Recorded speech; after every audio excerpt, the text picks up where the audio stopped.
and it's really good morning. It's really good time. As mostly we love to love to practice important things this time because this is the ideal time. Mostly students were demanding, they were insisting continuously that time should be changed, time should be rescheduled. So see that now once again we are back to resume our classes early in the morning at this time. So please now you should come to join, come to be, I mean, in the same number as I watched, as I saw you, almost heaps of the students were present in the evening classes, while so far I've seen the number of the students is not to that extent equal to the number of the students taking classes in the evening. So this may be the reason that you are sleeping or what? That may be the reason there.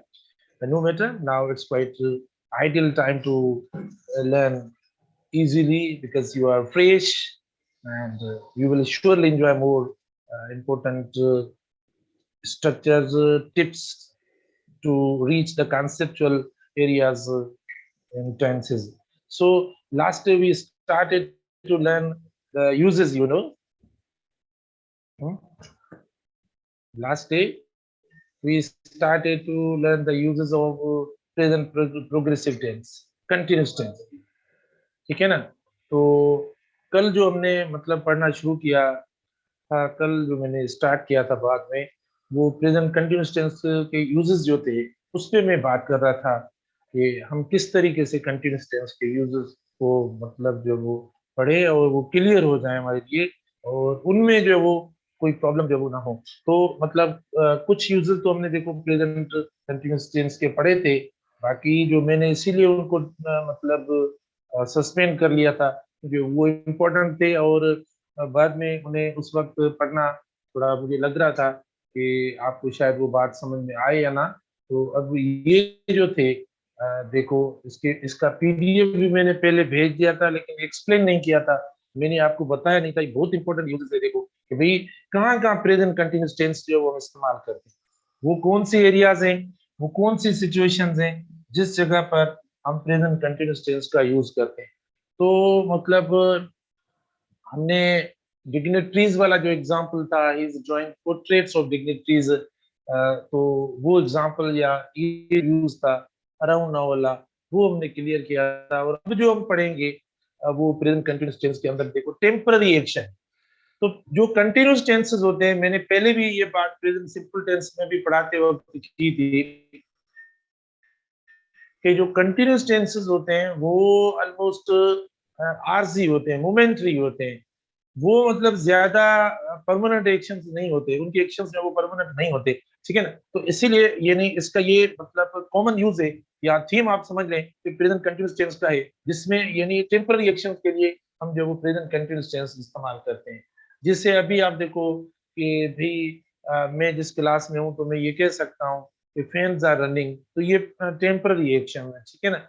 या I am standing या I am speaking, देखो ये temporary actions में मतलब हमारी जो examples आ सकते हैं। तो प्रेजेंट प्रोग्रेसिव टेंस जो होता है, कंटिन्यूअस टेंस जो होता है, वो टेम्पररी एक्शंस के लिए हम इस्तेमाल करते हैं। तो यहाँ पर जो एग्जांपल्स दिए हुए हैं, मतलब मैंने तो अपने तौर पर रखे, we are staying at a hotel, तो मतलब ये ऐसे एग्जांपल दे दिया है। आप अपना कोई भी एग्जांपल इसको कन्वर्ट करके चेंज करके लिख सकते हो। स्टेइंग एट अ होटल, देखो स्टे वाला एग्जांपल दिया है, इसीलिए दिया है कि जो स्टे होता है वो आरजी होगा, ठीक है ना। एग्जांपल खुद के अंदर भी मतलब जो है वो हमने ये बता दिया है कि we are staying at hotel, इसका मतलब ये टेम्पररी स्टे होता है, स्टे मतलब टेम्पररी होता है। तो ज्यादा मतलब ये सॉलिड वर्ब या फंक्शनल वर्ब देखो इसलिए दिया है ताकि ये बात जो हमें समझ में आ जाए कि प्रेजेंट प्रोग्रेसिव जो इस्तेमाल होता है वो आरजी या टेम्पररी जो एक्शन होते हैं उनके लिए हम इस्तेमाल करते हैं। और फिर मूवमेंट आप देखें इसके अंदर मतलब हम ये मतलब शो कर रहे हैं कि मोमेंट्री एक्शन सॉरी जो है वो मतलब जाहिर हो रहा है आरसी।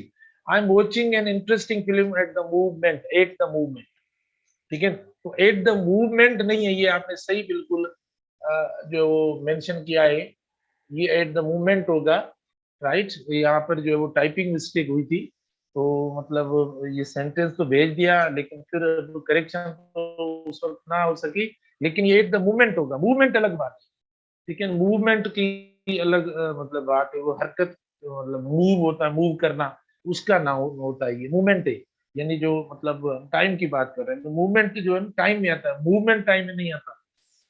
तो I am watching an interesting film at the movement, ठीक है, at at the time of speaking, ये इसीलिए अब ये राइट। तो ये भी देखो यानी आरजी एक्शन है, टेम्पररी एक्शन है, तो इसीलिए, और कीवर्ड खुद ही बता रहा है एट द मोमेंट, मतलब अभी, मतलब मैं जो वॉच कर रहा हूँ, अभी फिल्म वॉच कर रहा हूँ, लेकिन फिर जरूरी नहीं है कि इसके बाद भी या हर वक्त या हमेशा की बात हो, तो ऐसा कुछ इसमें नजर नहीं आ रहा है। I am watching an interesting film at the moment.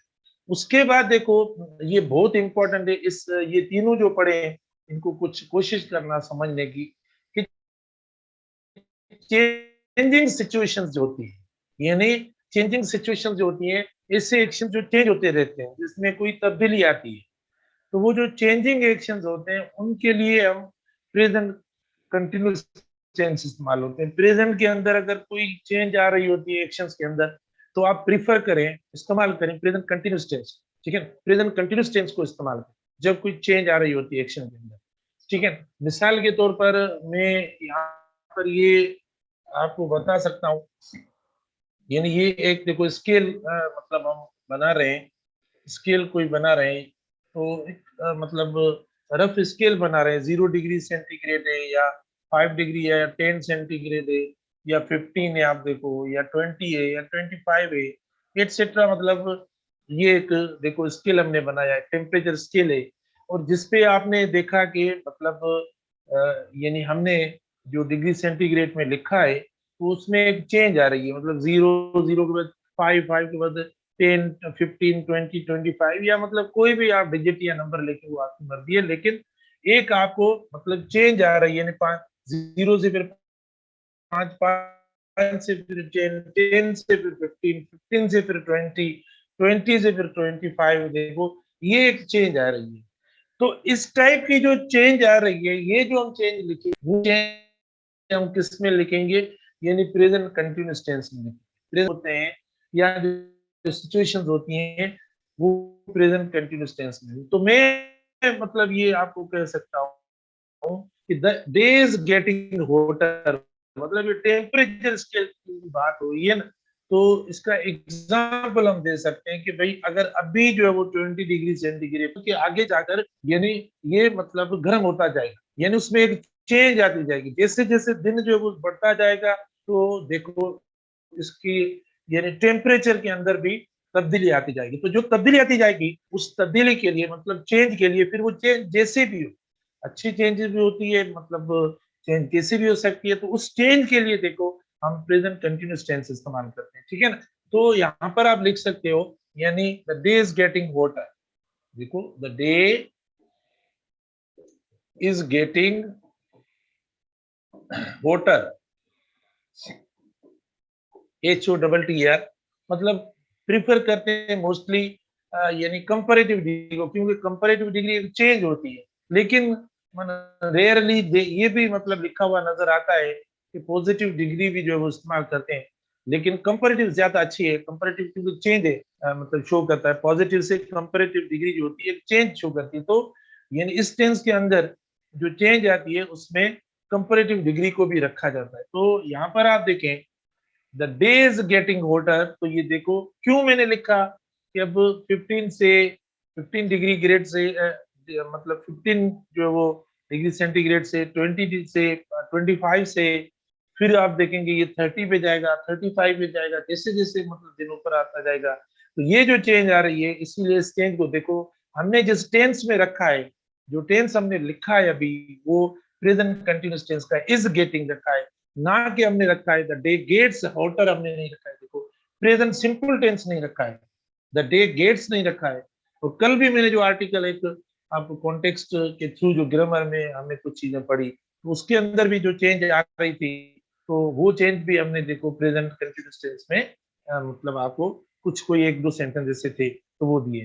तो ये मतलब देखो यहाँ पर भी देखो क्लाइमेट इज गेटिंग वार्मर, देखो क्लाइमेट इज गेटिंग वार्मर, तो एक चेंज आ रही है, तो ये बोल्डनेस जो शो करती है, हमने क्यों इस्तेमाल किया है, प्रेजेंट कंटिन्यूअस टेंस इसीलिए क्योंकि ये चेंज की बात हो रही है, ठीक है, चेंज की बात हो रही है, इसीलिए हमने प्रेजेंट कंटिन्यूअस टेंस का मतलब यूज किया है। तो कभी तो मतलब ऐसा होता है कि कुछ तो खुद ब खुद वर्ब आ जाते हैं, वर्ब्स आ जाते हैं, मतलब वो वर्ब्स खुद चेंज शो करते हैं। जैसे इंक्रीज के अंदर चेंज आ रही है, डेवलप के अंदर चेंज आ रही है, इम्प्रूव के अंदर चेंज आ रही है, ठीक है ना। या मिसाल के तौर पर आप देखिए प्रोमोट के अंदर चेंज आ रही है। कुछ ऐसे वर्ब्स होते हैं जो खुद ब खुद चेंज वाली मीनिंग देते हैं। अगर कोई ऐसा वर्ब होता है कि खुद चेंज वाली मीनिंग नहीं दे रहा है, तो वहां पर हम जो है वो एडजेक्टिव की डिग्री लगा देते हैं, ठीक है ना। मिसाल के तौर पर गेट अगर नई मीनिंग दे रहा है, क्लाइमेट इज गेटिंग, तो देखो मतलब खुद गेटिंग जो है वो अभी यहाँ पर चेंजिंग की मीनिंग नहीं दे रहा है, तो हमने उसके साथ देखो ये रख लिया, तो अब देखो चेंजिंग की मीनिंग आ रही। या मैं एग्जांपल देता रहता हूँ कि यू आर बिकमिंग, देखो यू आर बिकमिंग इंटेलिजेंट, सही है, गलत नहीं है, यू आर बिकमिंग इंटेलिजेंट, लेकिन ज्यादा जो अच्छी बात है वो कंपैरेटिव डिग्री की होती है, गलत नहीं है, मैं बता देता हूँ। यू आर बिकमिंग इंटेलिजेंट मतलब एक चेंज तो आ गई, लेकिन अगर आप कंपैरेटिव डिग्री रखें तो ये बेहतर है, more intelligent, you becoming more intelligent, तो मतलब देखो एक चेंज की बात है। अब देखो, तो यू आर बिकमिंग खुद कोई सेंस नहीं दे रहा, बिकमिंग वर्ब खुद कोई सेंस नहीं दे रहा था, तो इसके साथ देखो मैंने एडजेक्टिव की डिग्री इस्तेमाल, तो इसके अंदर ये चेंज होना, चेंज आ रही है, डिक्रीजिंग डिक्रीज हो रहा है, ये चेंज आ रही है, डेवलप चेंज आ रही है, चेंजिंग चेंज चेंज आ रही है, ठीक है ना। तो मतलब ऐसे वर्ब्स हैं काफी, और भी वर्ब्स आप जो वो मतलब लिख सकते हो, या आप जो वो रिकॉल करके अपनी कॉपी में नोट कर सकते हो। लेकिन कभी कुछ ऐसा भी सेंटेंस या वर्ब आ जाता है, जैसे मैंने गेट का या बिकम का बताया, तो अगर मैंने खाली लिख लिया कि आई एम बिकमिंग, तो मतलब ये तो शो नहीं हो रहा ना, तो हमें यहाँ पर कोई ऐसा यानी वर्ड दूसरा रखना पड़ेगा आई एम बिकमिंग के साथ, तब हमें लगेगा। जैसे होटर रखा, वार्मर रखा, बेटर रखा, मैं बोलूं भाई आई एम बिकमिंग बेटर, ठीक है ना, लेकिन आप बोलेंगे सर ऐसा नहीं है। तो ये मैंने अपना एक एग्जांपल दिया है, I am trying to quote my own examples to help you understand everything easily there. So these are very important areas to capture or to understand them. You know, it's a very important one there. So I'm trying myself best to give you a sketch or the view of tenses in a very different way. You know, in a very different approach. So this will help you. Now all of these things can be learned with practice. Otherwise you will blame me, okay, otherwise you will I mean think that everything is wrong because of the teacher. So please, now practice is very important, right? तो अब आते हैं हम next use पे, repeated action. ये आपको पता है, हमने पढ़ा है प्रेजेंट सिंपल टेंस में, लेकिन फिर इसको नाम दे दिया है रिपीटेड एक्शन, क्योंकि ऑलवेज जब इस्तेमाल हो रहा है, तो ऑलवेज तो एक रिपीटेशन क्रिएट करता है। ऑलवेज मतलब वो बात जो हमेशा हो रही होती है, और ये ऑलवेज के साथ होता है, ये ऑलवेज के साथ होता है।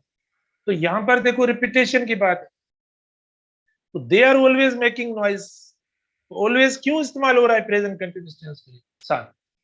हालांकि ऑलवेज तो वो मतलब एडवर्ब ऑफ फ्रीक्वेंसी है, जो डेली की तरह, यूजुअली की तरह, ऑफ्टन की तरह, ठीक है ना, या मतलब जो वो रेगुलरली की तरह, मतलब ये वो एडवर्ब है जो कि प्रेजेंट सिंपल टेंस में इस्तेमाल होता है, सिंपल टेंस में इस्तेमाल होता है, गलत नहीं है, वहां बिल्कुल इस्तेमाल होता है। लेकिन ये आकर प्रेजेंट कंटिन्यूअस टेंस में क्यों इस्तेमाल होता है? प्रेजेंट कंटिन्यूअस में कब इस्तेमाल होता है? जब देखो ये वाला सेंस, और हमने इस पे बात की है, लेकिन ये यूज ही एक्चुअली प्रेजेंट कंटिन्यूअस टेंस का है, तो हमने अभी उसमें भी इसको रखा है। तो रिपीटेड एक्शन जो है वो they are always making noise, भाई हर वक्त शोर करते रहना, मतलब हर वक्त जो ऐसी चीज जो इरिटेट करे इंसान को, तो वो जो होती है वो एक हम प्रेजेंट कंटिन्यूअस टेंस में रखेंगे हर वक्त, मतलब वो बात, ठीक है। यानी आपकी काफी देर तक खामोशी भी अच्छी नहीं है, ये भी मतलब हो सकता है, और हर वक्त आपका बोलना भी सही नहीं है, ठीक है ना। आप बोलेंगे सर, अभी आप बोलेंगे आप हर वक्त क्वेश्चन भी करते हो, फिर ये भी इसमें ना प्रेजेंट कंटिन्यूअस टेंस के यूज में ना रख लें आप। हाँ रख लेंगे, और क्या है, वो तो मतलब देखेंगे उसको फिर। अच्छा, तो आप देखें, दे आर ऑलवेज डिस्टर्बिंग अस, तो यहाँ पर खुद वर्ड देखो, डिस्टर्ब आ गया, मीनिंग नेगेटिव दे रहा है, तो इसीलिए यानी ये इसको नाम जो है वो मैंने रिपीटेड का इसलिए दिया है, ठीक है ना, कि ये जो है वो प्रेजेंट मतलब जो प्रेजेंट कंटिन्यूअस टेंस के अंदर एक्शन जो है ये बार बार रिपीट हो रहा है, इसीलिए हमने इसको रिपीटेड एक्शन का नाम भी दिया है, और नेगेटिव मीनिंग है इसीलिए प्रेजेंट कंटिन्यूअस टेंस में रखा है। अब देखो ये वाली बात, फ्यूचर के लिए भी प्रेजेंट कंटिन्यूअस टेंस इस्तेमाल होता है। किसके लिए? फ्यूचर के लिए भी इस्तेमाल होता है। अब फ्यूचर के लिए जय मेरे को, अभी शायद आपको नींद हो या आप मतलब पता नहीं सही जो है वो जागे हुए ना हो, मैं यहाँ पर आपको बताऊं कि हमने प्रेजेंट सिंपल टेंस के भी कुछ यूज पढ़े हैं फ्यूचर के लिए, और प्रेजेंट कंटिन्यूअस का भी ये यूज पढ़ने फ्यूचर के लिए। अब आपको डिफरेंस देखना है कि प्रेजेंट सिंपल टेंस का पहली बात तो कौन से यूजेस जो थे वो हमने फ्यूचर के लिए पढ़े, और अब इसका देखो, तो प्रेजेंट सिंपल टेंस का एक तो फिक्स्ड एक्शन वाला जो था, फिक्स्ड एक्शन वाला जो टाइम टेबल वाला था, जो स्केड्यूल या शेड्यूल वाला जो एक्शन था, ठीक है, तो वो हमने देखो फ्यूचर के लिए पढ़ा था।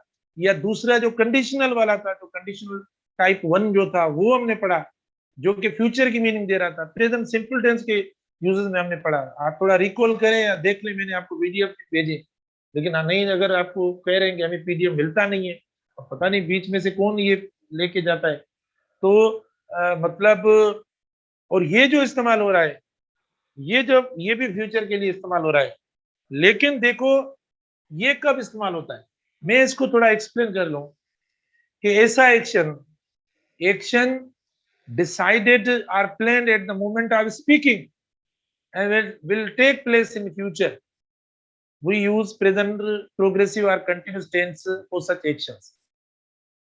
मतलब ऐसे एक्शंस, ऐसी सिचुएशंस जिनकी हम प्लानिंग तो अभी करें प्रेजेंट में, जिनको हम डिसाइड तो करें प्रेजेंट के अंदर, लेकिन उनका प्रैक्टिकली जो एक्शन हो वो जाकर वो प्रेजेंट, वो जाकर फ्यूचर में हो, तो हम प्रेजेंट कंटिन्यूअस टेंस इस्तेमाल करेंगे फ्यूचर के ऐसे एक्शन के लिए। और फिर फ्यूचर के ऐसे एक्शन के साथ हम टाइम वर्ड भी इस्तेमाल करेंगे। जो टाइम वर्ड होता है ना, जैसे इवनिंग होता है, टुमारो होता है, नेक्स्ट डे होता है, तो फ्यूचर का वर्ड इस्तेमाल करेंगे, तब वो फ्यूचर की मीनिंग देगा, तब वो फ्यूचर की मीनिंग देगा। मिसाल के तौर पर देखो, मैं बोलूं कि मैं आज शाम आपको पढ़ाऊंगा, मैं आज शाम आपकी क्लास लूंगा, तो अब देखो मैंने डिसाइड कब किया, बोलो तो सही। हाँ ऐसा करो, आप तो बोल रहे हो, बड़ी मेहरबानी आपकी। अच्छा, मतलब और आपने इतना जोर से बोला कि यहाँ तक आवाज सुनने में आई मुझे।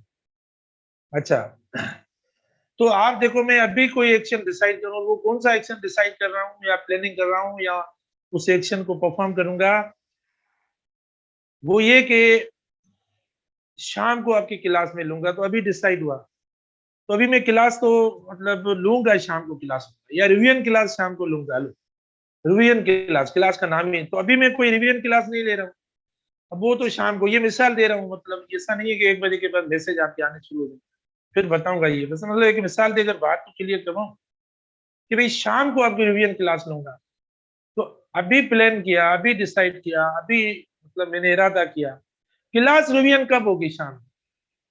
तो अब जब ऐसी सिचुएशन होगी, तो ऐसी सिचुएशन के फ्यूचर के लिए हम जो इस्तेमाल करेंगे वो प्रेजेंट कंटिन्यूअस टेंस इस्तेमाल करेंगे, प्रेजेंट प्रोग्रेसिव टेंस इस्तेमाल करेंगे। तो मैं कह सकता हूं कि I am taking your class today evening, I am taking your class today evening, तो आप देखो मैंने इस्तेमाल कर लिया आई एम टेकिंग, या I am getting your class today evening, से अच्छा है टेकिंग, तो मतलब देखो प्रेजेंट कंटिन्यूअस टेंस इस्तेमाल हो गया। तो इस सिचुएशन में, मतलब फ्यूचर की इस सिचुएशन में आप प्रेजेंट कंटिन्यूअस टेंस इस्तेमाल करेंगे, तो कीवर्ड तो होना चाहिए, जैसे she is flying to England next week, she is flying to England next week, future हो गया। It means an action is decided at the moment of speaking, at present, and will take place in future. तो ऐसे action के लिए देखो हमने present continuous tense इस्तेमाल। अब एक तो देखो हमने ट्रेन जो वो लीव्स हमने इस्तेमाल किया, ट्रेन लीव्स एट 5, तो ये एक डिसाइडेड और फिक्स्ड एक्शन था जो कि हमने प्रेजेंट में किया था। ये पर्सनल एक्शन है, यहां पर देखो पर्सनल एक्शन है। वो जो फिक्स्ड एक्शन है वो पहले से डिसाइडेड है, देखो वो थोड़ा कैलेंडर टाइप एक्शन थे जो मतलब पहले से डिसाइडेड होते हैं। और इसकी नेचर क्या है, मैं डिफरेंस बता रहा हूं, प्लीज सुन लें। At the moment of speaking वाली बात होती है, तो उसमें हम इस्तेमाल करते हैं। फिर सेकंड देखें, what are you doing tonight, what are you doing tonight, तो आप देखें आर यू डूइंग टुनाइट और कीवर्ड दिया हुआ है।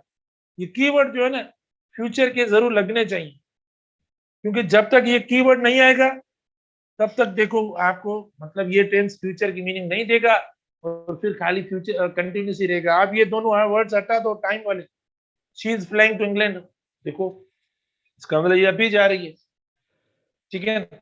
या व्हाट आर यू डूइंग, मतलब अभी का क्या कर रहे हैं, तो मतलब खाली आप प्रोग्रेशन की मीनिंग की बात है।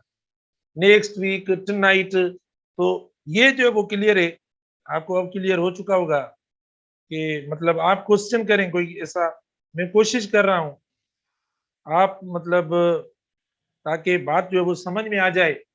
और प्रैक्टिस भी हम करेंगे इंशाल्लाह इनके ऊपर, हम कोशिश करेंगे कि बात जो है वो समझ में आ जाए हमें, ठीक है ना, कोई ऐसा इश्यू ना हो। फ्यूचर में विल यूज होता है बिल्कुल, लेकिन वे जो इस्तेमाल कर रहे हैं वो पढ़ेंगे हम फ्यूचर पर हो, कोई इंटेंशन हो, उस सेंस के अंदर देखो हम विल इस्तेमाल करते हैं। जैसे आप देखें हम यू विल बी सिलेक्टेड या you will be doctors, engineers या ऑफिसर्स या मतलब जो भी है देखो, तो उसमें देखो हमने विल इस्तेमाल कर लिया। या कोई प्रोडिक्शन होती है कि इट विल रेन या it will be hot, like that, देखो ये प्रोडिक्शन की बात मतलब हम कर रहे हैं, ठीक है ना। तो हाँ ये सही है, आपने जैसे पूछा है इज बिकमिंग इंटेलिजेंट, बिकमिंग भी तो चेंज इंडिकेट करने वाला, हाँ सही है। तो मैंने कहा ना अगर आप खाली बिकमिंग इस्तेमाल करेंगे तो बिकम तो वर्ब बी का वर्ब है देखो, तो मतलब बी के वर्ब के साथ जैसे मतलब हम इस्तेमाल करते हैं विल बी क्या, तो प्रोग्रेसिव तो आपने इस्तेमाल किया, लेकिन यहाँ पर आप इसके साथ यानी एडजेक्टिव लगाएंगे तब जो है वो ये मीनिंग देगा। मोर लगाने से देखो कि कंपैरेटिव करने से यानी आपका जो है वो गोइंग टू अलग बात है, बेटा कंपैरेटिव डिग्री लगाने से उसका यूज जो है वो क्लियर होता है। मैंने ये बात की, गलत नहीं है, वो भी बात आपने सुनी है पता नहीं तो वो गलत भी नहीं है। अच्छा, अब प्लीज मेहरबानी करके आप क्वेश्चन क्या कर रहे हैं पता है, पीएमसी की टेस्ट वगैरह, या अब मैं अभी लाइव क्लास में खड़ा हूँ आपको पढ़ा रहा हूँ, ठीक है ना। और आप मुझसे क्वेश्चन कर रहे हैं कि पीएमसी की टेस्ट कब है क्या है, आप देखो भला ये, तो इससे अच्छा है कि आपको ये मौका ही ना दिया जाए कि आप क्वेश्चंस करें, ठीक है ना। वैसा मतलब थोड़े सोबर बने, और जो चीज आपको कह जा रही है, मैंने तो सोचा कि मैं जो वो स्पीकर सेट करके फिर आपसे जो वो क्वेश्चन लूं और वहां पे लाइव आपको जवाब दूं वॉइस मैसेज के थ्रू, लेकिन वहां पे आप पता नहीं ऐसे क्वेश्चन करेंगे तो फिर मेरी तो क्लास ही डिस्टर्ब हो जाएगी, राइट। तो अब ये बात प्लीज आप जहन में रख लें कि मैंने आपको पूरी सिचुएशन बताई कि ये इस कॉन्टेक्स्ट में इस्तेमाल होता है। अब ये भी आप देखना, आपको मैंने पीडीएफ पहले भी भेजा था और इससे पहले भी आपको मतलब दिया था। अब जो है कंक्लूजन देखो, ये भी आपको मैंने शायद भेजा होगा, कंक्लूजन देखो, जबरदस्त कंक्लूजन। आप बोलेंगे सर हर अपनी बात की इतनी तारीफ करते हो कि बस दिल करता है कि जो है ना हम मतलब आपकी एक बात ना सुने, भले ना सुने बात तो और क्या है तारीफ। अगर आप तो देखो अब ऑनलाइन क्लास है और फेस टू फेस तो आप है नहीं, या फेस क्लासेस तो नहीं है, तो जाहिर है खुद ही तारीफ कर देगी। तो अब आप देखो मिस्टेक्स वगैरह, अब देखो भाई क्या मैं करूं, आप मुझे बताओ, पढ़ाने के लिए और जो समझाने के लिए जो चीजें हैं वो तो मैं सब कर रहा हूँ।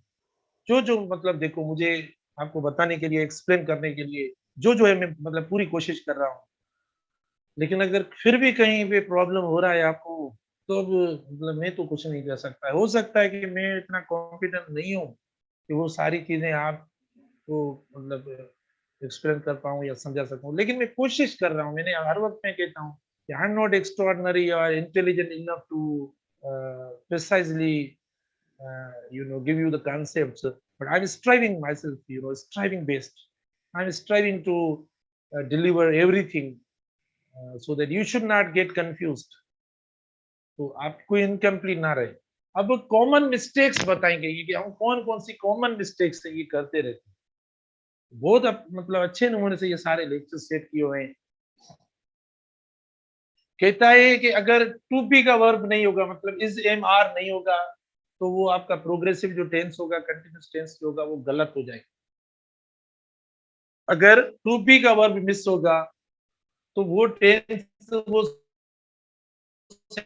सेंटेंस प्रोग्रेसिव का करेक्ट, वो कंटिन्यूस हो ही नहीं सकता, सेंटेंस हो ही नहीं सकता। To be missing, to be missing का मतलब क्या है? टू बी मिसिंग का मतलब होता है यानी इज एम आर जो है वो मतलब ना हो। टू बी मिसिंग का मतलब क्या है? टू बी मिसिंग का मतलब है कि इज एम आर वगैरह ना हो। देखो my brother watching the news, देखो ये गलत हो गया। माय ब्रदर इज वॉचिंग, देखो इज आ जाता सही। रियाज नॉट हेल्पिंग, गलत हो गया। रियाज इज नॉट हेल्पिंग, देखो ये बी का वर्ब है टू बी। ही गोइंग, गलत हो गया। इज ही गोइंग, देखो सही हो। तो मतलब यानी to be missing, to be मतलब इज एम आर, ये बात जहन में रखो, पढ़ी भी है। फिर सेकंड देखो, टू बी इनकरेक्ट होता है अगर टू बी लगता भी है, लेकिन अगर आपने टू बी के वर्ब को गलत लगा लिया, इस एम आर को आपने गलत इस्तेमाल कर लिया। मिसाल के तौर पर Riyaz and Faraz is driving home. अब इज ड्राइविंग कैसे होगा ये? क्योंकि हमने सब्जेक्ट वर्ब अग्रीमेंट पढ़ा है, यानी जब दो होते हैं तो प्लूरल इस्तेमाल करते हैं। ठीक है, तो आप देखें हम आर इस्तेमाल करेंगे, Riyaz and Faraz are driving home. ठीक है, तो आप देखें प्लूरल है तो प्लूरल वर्ब करेंगे। और फिर ये देखो, ये एंड टेस्टिंग, तो ये नहीं है। अब आपको कहीं पता नहीं, गूगल पे जाकर देख के लेके आएंगे मेरे सामने कि सर ये लिखा हुआ है, हमने पढ़ा है। तो ये नहीं है, यूज में नहीं है। ठीक, छोड़ो इसको। अच्छा, और ये देखो, ये आर एन तो नहीं होगा, यहाँ पर भी मिस्टेक है। ये क्या होगा? करेक्ट है ना, ये सारी जो है ना इधर हमने करेक्ट लिखे इस तरफ, इसको आप करेक्ट कर दो प्लीज। और ये होगा आपका, ये जो है ना यहाँ पर, ये इजेंट होगा, इन इजेंट स्टडिंग। तो एंट नहीं होगा, ही इजेंट स्टडिंग, देखो ये राइट है। फिर वर्ब इनकरेक्ट होता है, शी इज डूअर होमवर्क, ये कभी नहीं होगा कि बी का वर्ब हो और वर्ब की फर्स्ट फॉर्म हो, ये इनकरेक्ट है। ये कभी पॉसिबल ही नहीं है, ये बात ध्यान में रख लो। ये पॉसिबल ही नहीं है कि बी का वर्ब हो और बेस फॉर्म आप उसके साथ लगाओ, ये गलत है, ये नहीं हो सकता। शी इज डूअर होमवर्क, ये बेसिक में लिख दिए मैंने। तो शी इज डूइंग होगा, देखो the game is start now, देखो ये कभी नहीं हो सकता, ये ऑप्शंस देखो इनकरेक्ट है। The game is starting now, ठीक है ना। तो आप देखें, ये मतलब बी का है, तो आप बी के वर्ब के साथ प्रोग्रेसिव, बी के साथ पैसिव भी होता है, बी के साथ हम पैसिव भी फॉर्म इस्तेमाल करते हैं, लेकिन यहाँ पर देखो हमने कंटिन्यूस टेंस इस्तेमाल किया। स्पेलिंग वाली ये पहले ही मैं बता गया है, जो पहले चीजें हमने लेक्चर में पढ़ी है, ये हमारी कंक्लूजन है। ये सारी चीजें पढ़ी हुई है, बताई हुई है, मतलब डिस्कस कर रहा हूँ। She is lying, sitting, writing, ठीक है ना। और ये देखो स्पेलिंग मिस्टेक हो गई। तो लाए के, आपको पता है कि मैंने आपको कहा था, तो आई ही होता है, तो देखो वाई में चेंज हो जाता है। और ये लास्ट लेटर डबल हो जाता है, और अगर राइट या ई आता है तो ई आकर में खत्म हो जाता है। ये कल पढ़े हमने शाम को। और करेक्शन पढ़िए, इधर देखो, she is lying, sitting, writing, ये देखो। और फिर ये जो देखो कॉन्ट्रैक्शन की मिस्टेक हो गई, जो कॉन्ट्रैक्शन होती है यानी एब्रीवेट करके हम लिखते हैं, वो एरर हो गई। Were going to the mall, देखो ये अब ईद का टाइम आ रहा है, जाहिर है आप जा रहे होंगे, जैसे आपने कहा है कि मतलब 3 तारीख को हम जा रहे हैं, तो 3 तारीख को आप जा रहे हैं, लेकिन इसको करेक्ट करके जाना। तो were going to the mall, देखो यानी ये गलत हो गया। We are going to the mall, देखो सही कॉन्ट्रैक्शन ये नहीं है, ये इनकरेक्ट है। उसके बाद स्टेटिव वर्ब्स हैं जो कि नहीं इस्तेमाल होते प्रोग्रेसिव और कंटीन्यूअस टेंस के अंदर। जैसे I am needing some water, I am needing some water, देखो नीड तो इस्तेमाल है, I need some water. I am wanting to visit SPSC Simarkot, माशाल्लाह मोस्ट वेलकम, भले आप आ जाओ। कब आ रहे हो बता दो हमें आज, ठीक है। आई एम वांटिंग, तो देखो भले आप आओ, लेकिन ये सेंटेंस कह के आओ। अगर आप ये सेंटेंस बोल के आओगे तो दरवाजे बंद होंगे, आपको नहीं आने देंगे हम, ठीक है ना। तो देखो ये आपका स्टेटिव वर्ब है, और स्टेटिव वर्ब जो प्रेजेंट टेंस में इस्तेमाल करेंगे, प्रोग्रेसिव में हम इस्तेमाल नहीं करेंगे। तो I want visit SPSC Umarkot, देखो तो आप प्लीज इसको प्रेजेंट सिंपल टेंस के फॉर्म में इस्तेमाल करें। उसके बाद देखो परमानेंट जो एक्शंस होते हैं, अब परमानेंट एक्शंस देखो हम प्रेजेंट सिंपल टेंस में लिखते हैं, कंटिन्यूस में नहीं लिखते। वी आर मैन्युफैक्चरिंग कार्स, तो ये मतलब वी मैन्युफैक्चर कार्स, ये इनका परमानेंट एक्शन है कि वो यही धंधा करते हैं, यही इनका काम है, तो हमने इसे प्रेजेंट सिंपल टेंस में रखा है और कंटिन्यूस में हम नहीं रखेंगे। उसके बाद यस नो वाले आंसर क्वेश्चन अगर वो आपके मतलब प्रोग्रेसिव टेंस में पूछे गए, अगर वो प्रोग्रेसिव टेंस में पूछे गए तो आप जवाब भी प्रोग्रेसिव टेंस में देंगे।